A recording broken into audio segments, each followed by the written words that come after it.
Bom, pessoal, boa noite, né?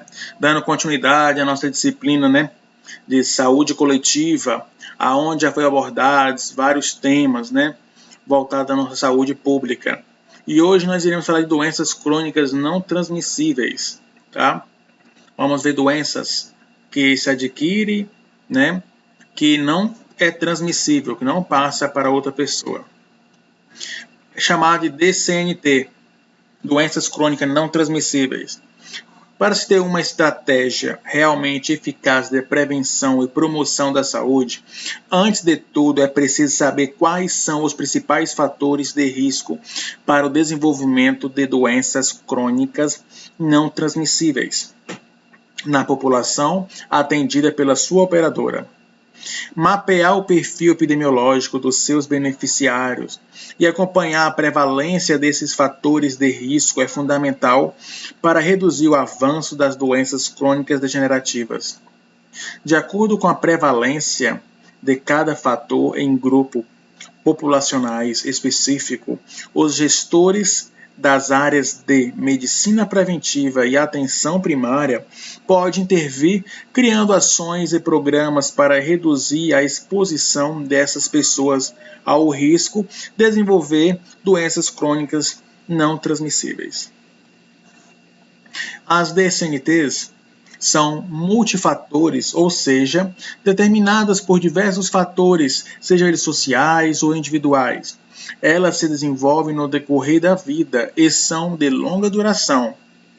Segundo dados da Organização Mundial de Saúde, a OMS, as doenças crônicas não transmissíveis são responsáveis por 63% das mortes no mundo. No Brasil, são as causas de 74% de óbitos. Olha para você ver, né, a porcentagem imensas, né, que leva a óbito as pessoas com DCNT.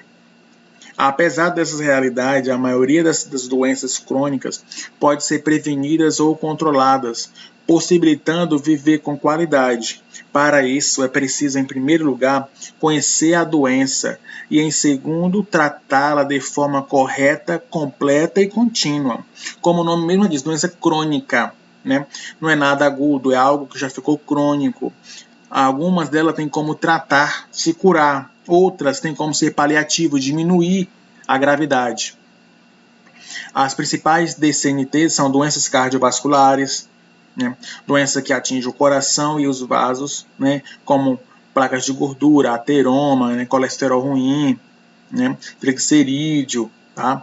Problemas, né, cardíacos como sopro de válvula, estenose valvular, doenças cardiovasculares, doenças respiratórias crônicas, né, como efizema pulmonar, como bronquite, tá, como asma, né, essas doenças chamadas de doenças obstrutivas crônicas. Diabetes mellitus, né, a diabetes mellitus tem tipo 1 e tipo 2. Né? A diabetes mellitus ela é muito preocupante.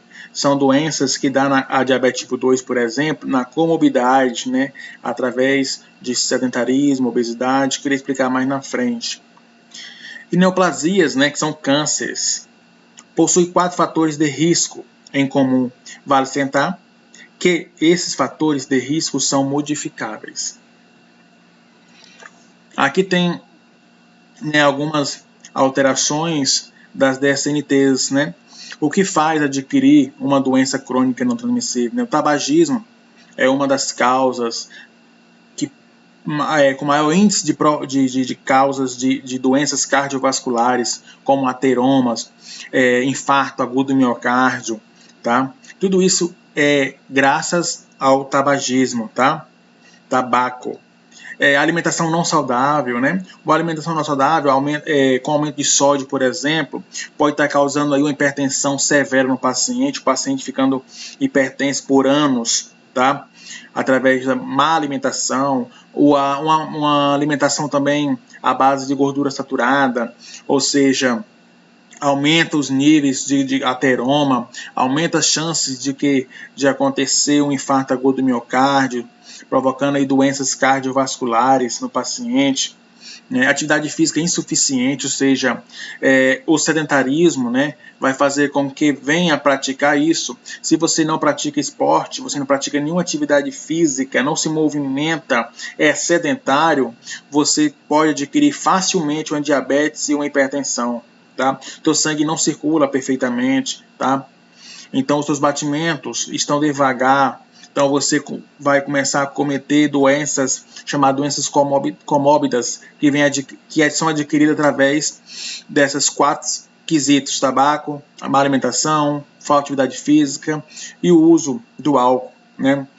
O álcool, sabemos que ele acomete uma toxicidade no fígado, né, causando ali a falência dos hepatocitos, né, uma hepatotoxicidade muito grande no fígado, e o álcool também destrói neurônios, destrói células, enfim, não faz bem à saúde. Então esses 4 critérios, né, esses 4 pontos que eu coloquei para vocês aqui, são algo muito preocupante.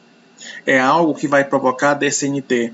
Então, se eu não fumar, se eu não beber para fazer atividade física e ter uma boa alimentação, provavelmente eu não vou desenvolver nenhuma doença crônica não transmissível, tá? Não vou sofrer diabetes, não vou sofrer hipertensão, não vou sofrer por infarto agudo do miocárdio, tá? Câncer, por exemplo, que o câncer ele vem de uma má alimentação, né? Quando não é genético, né?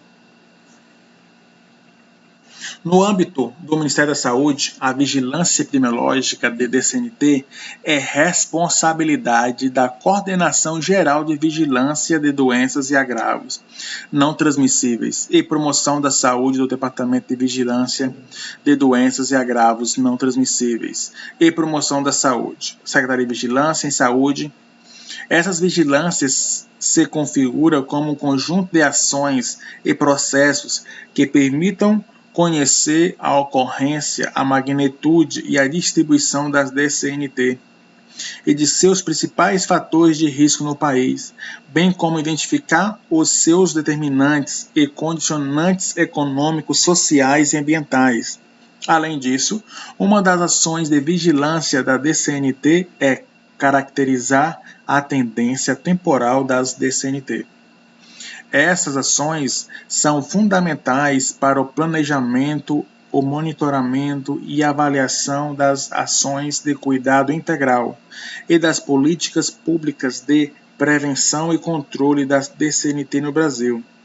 Os 3 componentes essenciais da vigilância de DCNT são monitoramento dos fatores de risco, monitoramento da morbidade e mortalidade das DCNT, e terceiro, monitoramento e avaliação das ações de assistência à promoção da saúde. Então, esses componentes são essenciais para a vigilância. Monitorar os fatores de risco, monitorar quais são os fatores que estão expostos aos cidadãos, né? Ou seja, quais são os fatores que são expostos à comunidade, né? Ou ao cidadão. Por exemplo, ele é tabagista, ele fuma, né? Ele é tabagista, então é um fator de risco. Ele é sedentário, né? Aí monitorar a morbidade e a mortalidade da DCNT. Monitorar o quê? O grau de morbidade, ou seja, quantas pessoas estão nessa zona de risco, né? Quantas pessoas vieram a morrer devido a isso. Tá? Esse é o monitoramento. E a terceira é monitorar a avaliação das ações de assistência e promoção da saúde. Ver se realmente as ações de assistência estão sendo feitas, estão sendo realizadas. Tá? Esse monitoramento tem que ser persistente.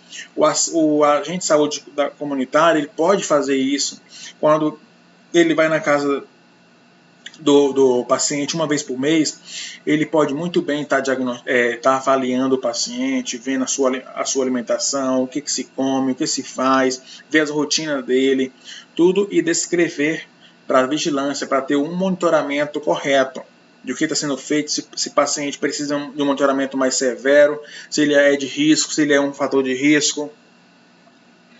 Fatores modificáveis e não modificáveis. Os fatores de risco para o desenvolvimento da DCNTs podem ser classificados como modificáveis ou não modificáveis. Fatores modificáveis estão incluindo a obesidade, diabetes tipo 2, a hipertensão arterial, o colesterol alto, a ingestão de álcool em grandes quantidades, o tabagismo e o sedentarismo e o estresse. Entre esses são os fatores modificáveis. Os fatores não modificáveis, por sua vez, incluem a herança genética, o sexo, etnia e idade. Este último é, sem dúvida, o mais importante, considerando a relação direta entre o envelhecimento e o aumento de risco de desenvolvimento da doença crônica. Então, temos dois fatores modificáveis e não modificáveis. Não é modificáveis que eu posso fazer o quê? Mudar minha rotina, mudar totalmente minha alimentação, fugir daqueles fatores que eu mostrei para vocês lá em cima, alcoolismo, tabagismo, né? Praticar atividade física. Isso, né? E alimentação correta são fatores que eu posso modificar. Agora, não modificáveis, por exemplo, herança genética, tá? O sexo, tem doenças que através mais do sexo masculino, dá mais no sexo feminino, tá? Etnia, idade, né? A idade vai chegando cada vez mais, né? Sou idosa, aí aumenta mais 10 anos, 60 anos para 70, ele é mais vulnerável. Então, são fatores que não tem como modificar. Então, fatores modificáveis são fatores que são através de comorbidades, através de fatores como alcoolismo, tabagismo, né? Dependendo da falta de atividade física, a falta de alimentação saudável. Tendo isso bem claro, fica evidente que os esforços na área de promoção da saúde, tanto na rede pública quanto na suplementar, devem ser focados nos fatores modificáveis, que já que a maior parte deles tem natureza comportamental. Então, o fator modificável é o fator que você tem condição, né, de mudar a sua rotina, mudar a sua alimentação, tá? Depende de você, né? Então, tem aquela história, a gente é o que nós comemos, né? Então, se você quer uma vida saudável, uma vida boa, você tem que seguir os critérios, né, para não vir adquirir uma doença crônica não transmissível. Além desses fatores, é importante entender que a diferença demográfica, sociais e econômicas de cada população atendida pode gerar diferentes padrões de mortalidade e de morbidade por deficiência. Né? Então, claro que sabemos que comidas saudáveis, alimentos saudáveis, eles custam mais caros. Né? Alimentos com agrotóxicos, alimentos orgânicos, né? Um alimento orgânico é mais caro, alimento com agrotóxicos, né? Quando você vai num supermercado que você compra verdura, aquelas verduras todas têm agrotóxicos. Nós ingerimos 4 litros de agrotóxicos por ano, algo terrível, né? Então, para mudar a alimentação, você tem que comer de acordo com você vai pegar o alimento, olhar o rótulo, ver realmente se é necessário aquele tanto de calorias, se é necessário aquela gordura saturada, se é necessário aquele tanto de sódio, tá? Então, dali começa o primeiro passo. O segundo passo é caminhar. Pelo menos a caminhada é uma atividade física. Sair do sedentarismo, tá? Ou andar de bicicleta, ou fazer uma caminhada, praticar um esporte, algo do tipo que venha fazer com que teu sangue circule, que teu corpo entre em metabolismo acelerado, tá? E começar se você fuma, tentar diminuir ou parar de vez. Se você bebe bebida alcoólica, tentar diminuir ou parar de vez, para ter uma vida saudável futuramente. Fatores de riscos são sinais de alerta? Se um fator de risco é influenciado basicamente por comportamentos e hábitos, eles é passíveis de ser tratados dentro de uma abordagem preventiva. No momento que esses fatores são identificados em uma população, especialmente em casos de altos índices de prevalência, é como se fosse dado um sinal de alerta para que o gestor preste mais atenção à morbimortalidade relacionada a essas doenças. Só é possível acompanhar e monitorar tais comportamentos se a operadora conhecer profundamente o perfil epidemiológico dos seus beneficiários e acompanhar de perto a exposição dos indivíduos a risco ligados ao estilo de vida. Neste artigo, vamos analisar alguns dos principais fatores de risco para as doenças crônicas que pode e deve ser modificados por meio de ações de medicina preventiva e promoção da saúde. Então, vamos lá. Vamos ver os determinantes sociais, os fatores de risco intermediários e desfechos. Fatores determinantes sociais. Fatores não modificáveis, como eu falei para vocês, que não modifica sexo, genética e idade. Né? Então não tem como correr. Né? Se você é do sexo masculino, você vai adquirir aquelas doenças mais propícias ao sexo masculino. Genética, se seu pai teve um câncer geneticamente, você vai herdar isso. Tá? E a idade, com o passar do tempo, você fica mais exposto a tais doenças. Fatores de risco não modificáveis, tabagismo é opcional, a alimentação inadequada é opcional, tá? Álcool, opcional, inatividade física, também opcional. Você pode mudar os fatores, depende de você. Aí fatores de risco intermediário, hipertensão, através da alimentação inadequada, dislipidemia, né? Através da alimentação também inadequada, e a falta de atividade física, sobrepeso, inatividade física, alimentação inadequada, né? Obesidade do mesmo jeito, né? O álcool, alimentação inadequada, inatividade, tá? Intolerância à glicose, no caso aí da alimentação inadequada, o álcool, tá? Inatividade, o tabagismo, tudo isso são fatores de risco intermediários. O que são os desfechos? O que vai aparecer no paciente futuramente? Vamos lá. Doenças coronarianas. Né? Essa doença coronariana vai vir do tabaco, vai vir do álcool, da inatividade. Tá?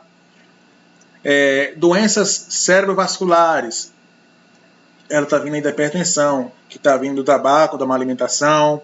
Tá? Doença vascular periférica, doença renal crônica, que vem da hipertensão, que vem da dislipidemia, do sobrepeso. Então, esses fatores são todos desencadeados para isso. A diabetes, né, que vem, né, da dislipidemia, da obesidade, tá, da intolerância da glicose, e os cânceres, né, que vem da má alimentação, que é um fator primordial de todos os outros. Tá? Sedentarismo. Tá? Sedentarismo é algo já que darmos para poder reverter a situação. O sedentarismo, né, acomete milhões de pessoas no mundo, pessoas acomodadas. Então vamos ver um pouquinho o que seria um sedentarismo. É o quarto maior fator de risco de mortalidade global, de acordo com a OMS. Então, o que mais mata, uma das coisas que mais mata no mundo, né, é o sedentarismo, porque dele vai adquirir outras doenças, vai deixar você vulnerável e exposto a adquirir doenças cardiovasculares, né, doenças como hipertensão, diabetes. Atualmente, cerca de 3,2 milhões de mortes por ano podem ser atribuídas a atividades físicas insuficientes.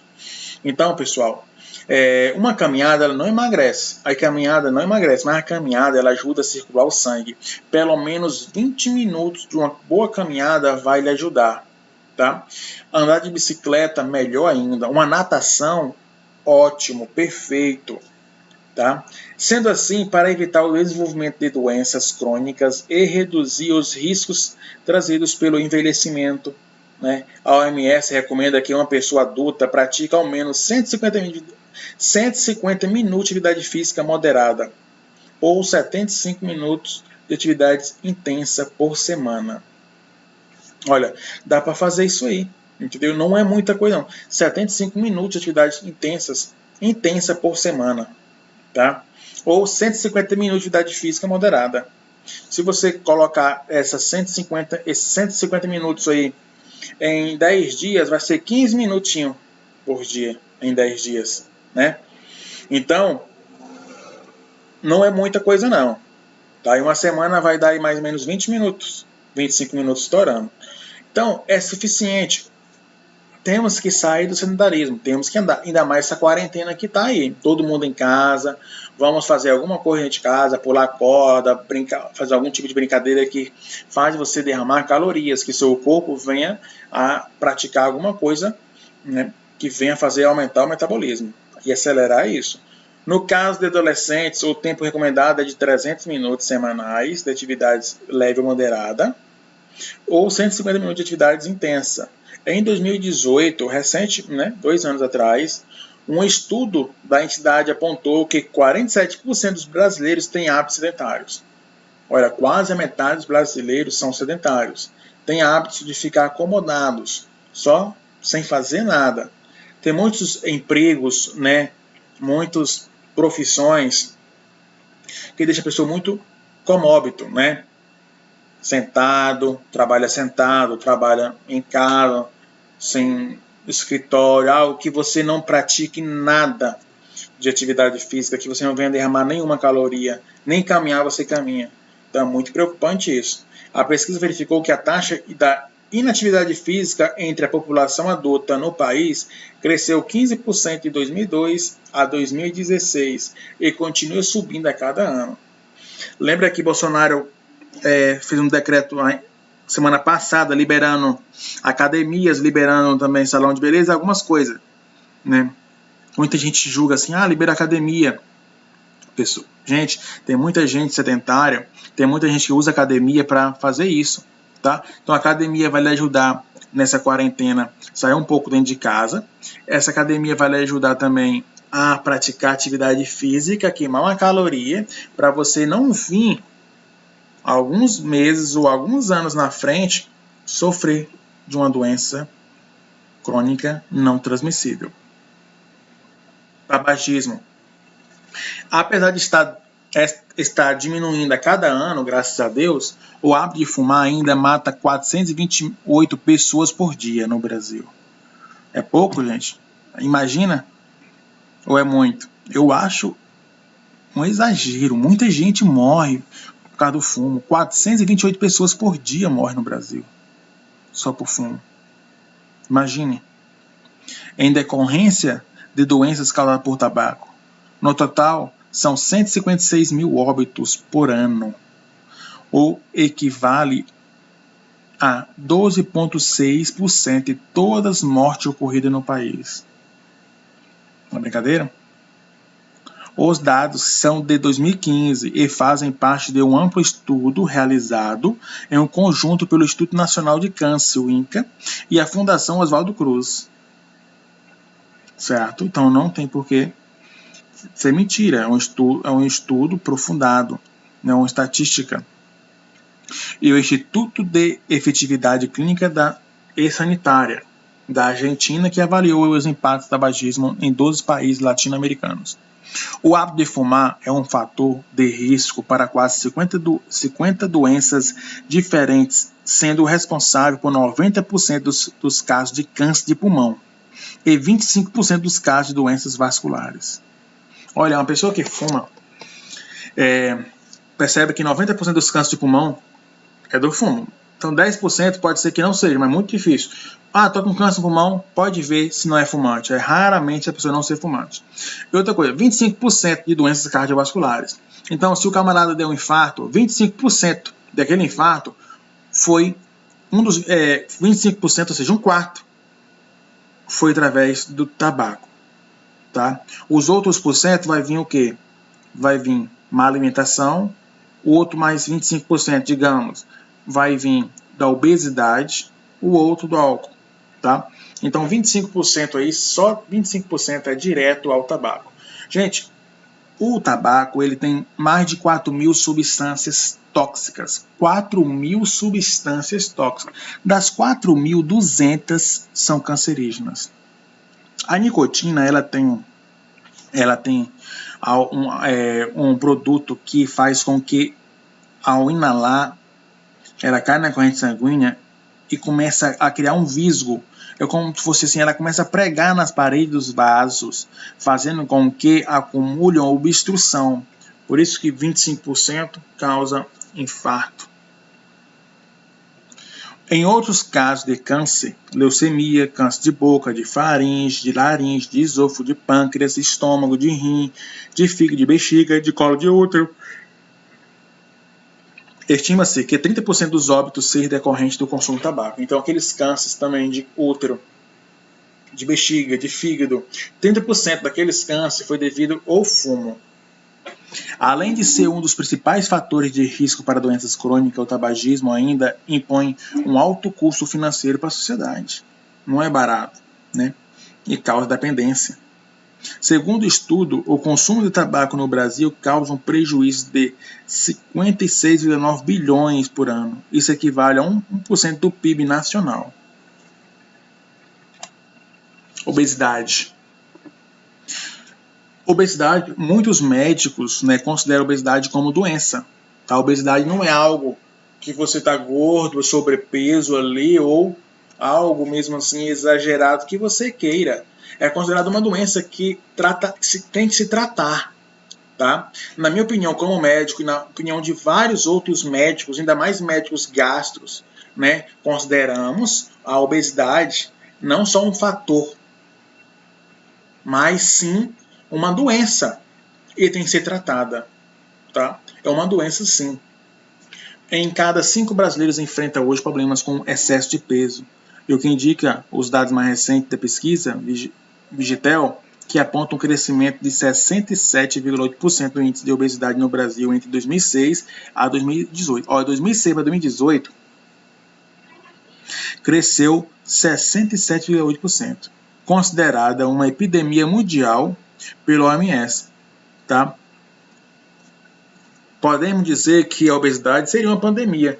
Não digamos pandemia porque ela não é uma doença infecciosa. É como o câncer também. Câncer há no mundo todo. Obesidade há no mundo todo. Mas não digamos que seria uma pandemia, não digamos que porque não é algo infeccioso. A obesidade é um dos principais fatores de risco para doenças crônicas como hipertensão, intolerância à glicose, dislipidemia, doença cardiovascular, diabetes, osteoartrite e mais de 3 tipos de câncer. Obesidade é a pior doença que tem porque ela começa a atingir outras e desencadear outras doenças. Da obesidade, começa no sedentarismo. Ficou sem fazer nada, vai engordando, ficou sobrepeso, obesidade grau 1, grau 2, grau 3. Dali começa a vir a diabetes, começa a vir a hipertensão, né? Uma dislipidemia, aumenta o colesterol, aumenta o triglicérido, tá? E aumenta grandes chances de adquirir cânceres. Muitas dessas comorbidades têm impacto direto no aumento dos índices de incapacidade funcional, da redução da expectativa de vida e no aumento da imortalidade. Para o gestor de saúde, é importante conhecer bem a comorbidade mais frequente de seus beneficiários e acompanhar indicadores de saúde referente ao peso e à massa corporal, que seria o índice de massa corpórea, o IMC, para saber se a pessoa está peso normal, sobrepeso, obesidade grau 1, grau 2 e grau 3. Hoje, o SUS opera já com 36, obesidade grau 1. Antigamente, por SUS operar, tinha que ser obesidade grau 3. Hoje não. Hoje deu grau 1, o SUS já opera, tá? Deu grau 1, independente se está com comorbidade ou não comorbidade, ou seja, independente se esse camarada ele tem hipertensão, tem diabetes, tem alguma outra doença comórbita, o SUS vai operar ele. É direito, tá? Constitucional do SUS de obedecer isso. Mudou a diretriz, então com 36 você já opera pelo SUS, certo? Sem comorbidades, independente com comorbidade ou não. O que é comorbidade? Independente se você tem diabetes, hipertensão ou não. Tá? Quando eu operei, o meu índice de massa corporal estava acima de 41. Tá? Quando eu dei entrada no SUS, o meu era 38. Só que a ansiedade foi aumentando, eu engordei bastante depois disso e foi para 41. Certo? Só assim é possível desenvolver ações de diagnóstico precoce mais eficazes e identificar aquelas beneficiários que estão acima do peso e poderiam ser beneficiados no programa de combate à obesidade. Tem que fazer a cirurgia pelo SUS. O SUS ainda não faz a cirurgia por videolaparotomia, só por... Aliás, não faz por videolaparoscopia. Ela só faz por laparotomia, só por corte, incisão, né? Por vídeo ainda não se faz pelo SUS, tá?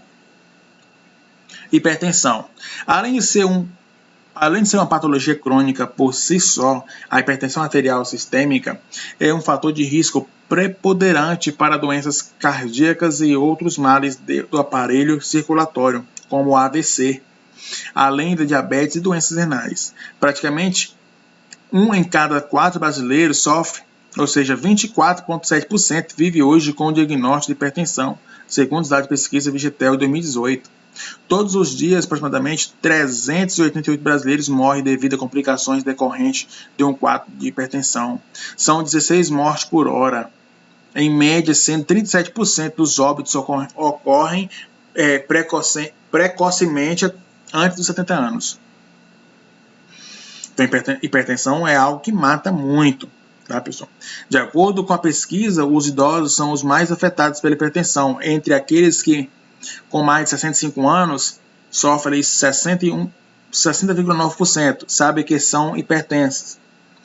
Na faixa etária de 55 a 64 anos, o índice cai para 49,5%. Esses números, contudo, podem ser ainda maiores. Isso se deve ao fato de que os hipertensos, que a hipertensão, aliás, é uma doença silenciosa e praticamente assintomática, por isso muitas das pessoas desconhecem que estejam hipertensas. Isso é verdade. É uma doença assintomática, não apresenta sintomas. Quando você começa a sentir uma dor de cabeça é porque ela já está altíssima, né?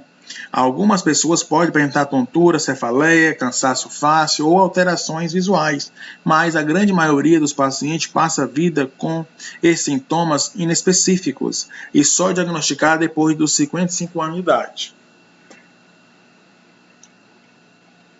Diabetes. Assim como a hipertensão, o diabetes tipo 2 é outro mal crônico que afeta milhões de pessoas e que pode desencadear problemas ainda mais graves, como insuficiência cardíaca e acidente vascular cerebral. Pouca gente sabe, mas as doenças cardiovasculares são hoje a principal causa de morte entre os diabéticos. Além disso, o diabetes pode provocar lesões renais, lesões oculares como glaucoma, catarata e retinopatia, lesões neurológicas, problemas nos pés, neuropatia e má circulação, doenças dentárias e disfunção sexual. Nas últimas décadas, o aumento na expectativa de vida da população fez aumentar também a incidência das complicações decorrentes de doenças crônicas como o diabetes que afeta principalmente pessoas mais velhas. A OMS estima que a doença afeta hoje 8,5% dos adultos em todo o mundo. Metade deles em 5 países, como China, Índia, Estados Unidos, Brasil e Indonésia. No Brasil, segundo a entidade, a diabetes já atinge 8,8% das mulheres e 7,4% dos homens. É uma porcentagem muito grande. O que mais preocupa os profissionais de saúde é que a metade das pessoas não sabe que é diabética e por isso não toma medidas para evitar as complicações de saúde decorrentes da doença. É por isso que promover o diagnóstico precoce é tão importante na prevenção do diabetes tipo 2. Afinal de contas, se o paciente souber controlar o nível de glicose do sangue e contar um suporte médico constante, poderá conviver relativamente bem com a doença e evitar complicações sérias como derrame cerebral, infarto ou cegueira. A diabetes ela não tem cura, tá, pessoal? Uma vez diabético é sempre diabético. Então não tem ex-diabético, não tem como, tá? O pâncreas uma vez insuficiente, ele não tem como voltar à sua função normal como foi antes. Então, quando você descobre que é diabético, o que resta é mudar a alimentação, controlar, comprar um teste de glicemia capilar, começar a controlar a tua glicemia e o teu alimento e viver assim, tá? Caso precise de medicamento, tomar metformina, glibenclamida, caso se for tipo 2, tá? Se for tipo 1, aí é insulina dependente, tomar insulina. O consumo excessivo de álcool. A OMS estima que o consumo nocivo de álcool é responsável por 5,9% total de morte no mundo. Além de estar relacionado à mortalidade e incapacidade causada por acidentes e violência, este hábito é um fator de risco para mais de 200 doenças e lesões. como também vários tipos de câncer, cirrose hepática, distúrbio neurológico e maior exposição. Como o consumo de álcool costuma iniciar na adolescência, o público jovem deve ser um dos principais focos nas ações de prevenção no alcoolismo. Segundo a Pesquisa Nacional de Saúde do Escolar, 2015, mais da metade, ou seja, 55% dos estudantes de 9º ano brasileiros relataram já ter experimentado bebidas alcoólicas e 21% disseram que já ter se embriagado pelo menos uma vez na vida.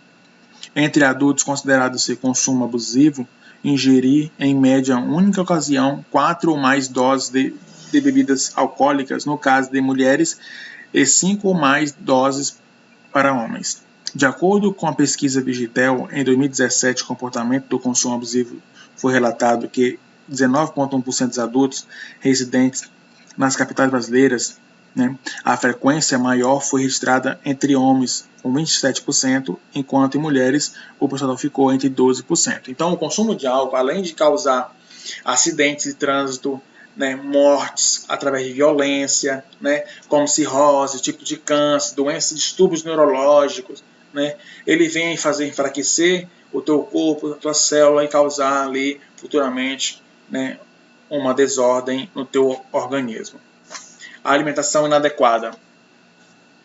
A má alimentação já é considerada a principal causa de morte em todo o mundo, sendo responsável por 1 a cada 5 óbitos registrados no planeta. Segundo pesquisas publicada recentemente na revista médica Chain Lancet, o principal problema, segundo os pesquisadores, é que as pessoas estão comendo quantidades excessivas de açúcar e sódio.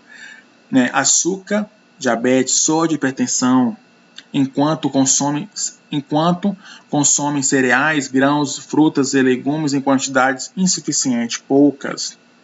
A OMS recomenda a ingestão de pelo menos 400 gramas de frutas e hortaliças todos os dias, o que equivale a aproximadamente 5 porções desses alimentos.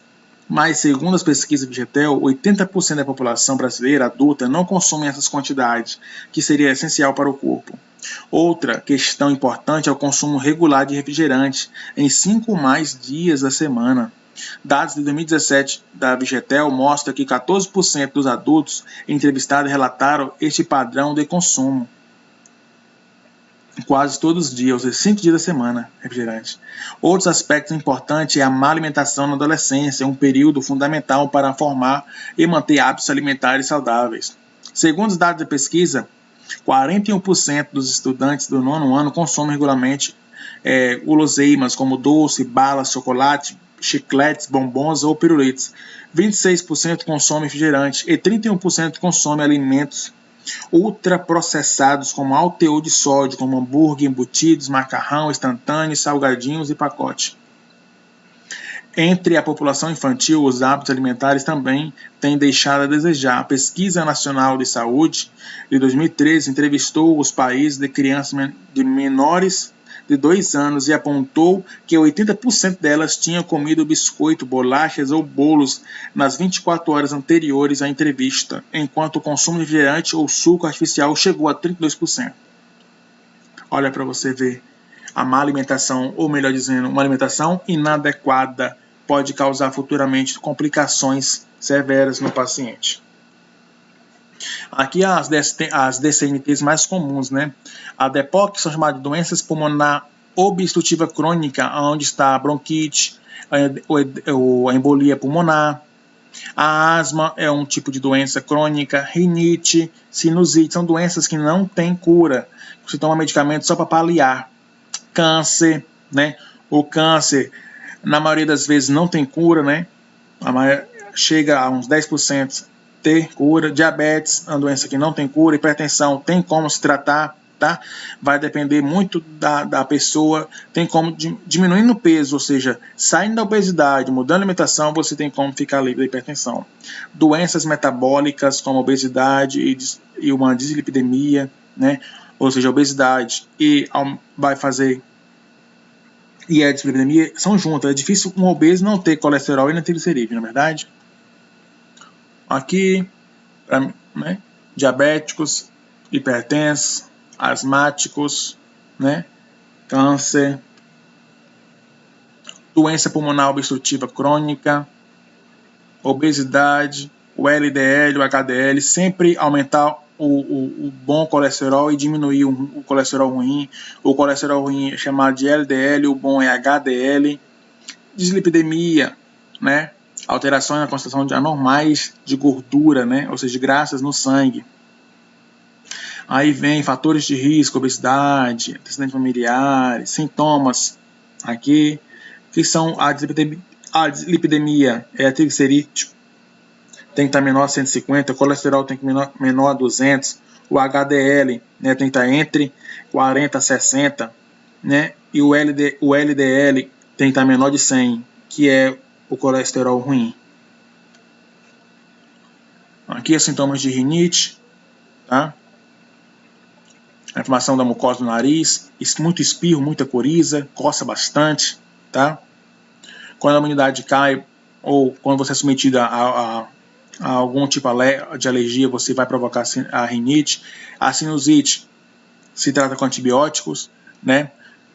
Muita também dá espirro, coriza, dor na cabeça, tá? Tosse, espirro fétido.